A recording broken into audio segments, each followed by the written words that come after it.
Hello বন্ধুরা, আজকে আমি যাব গঙ্গা স্নান করতে। তবে আজকে রেডি হয়ে গেছি সকাল সকাল, তো তোমাদেরকে দেখাবো আমি আজকে গঙ্গা স্নান করতে যাব। তো পুরো ভিডিওটাই আমাদের সঙ্গে থাকো, তাহলে দেখতে পাবে।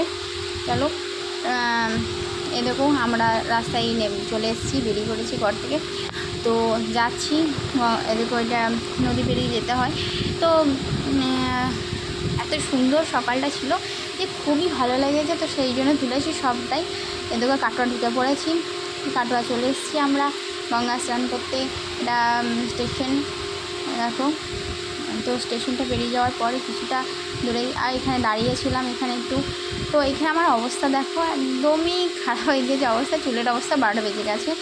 তো চলো এবার মার্কেটে ঢুকে গেলাম।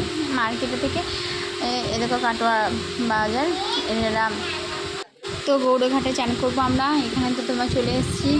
এবার আরেকটু গিয়েই তোমার গঙ্গা পেয়ে যাবো আমরা। এদিকে গঙ্গা চলে এসেছি। গঙ্গার জলটা এতটাই বেড়ে গেছে, সেটা আমরা ভাবতেই পারিনি যে এতটা উপরে উঠে যাবে। আমরা এর আগে যখন এসেছিলাম তখন অনেক দূরেই চান করেছি।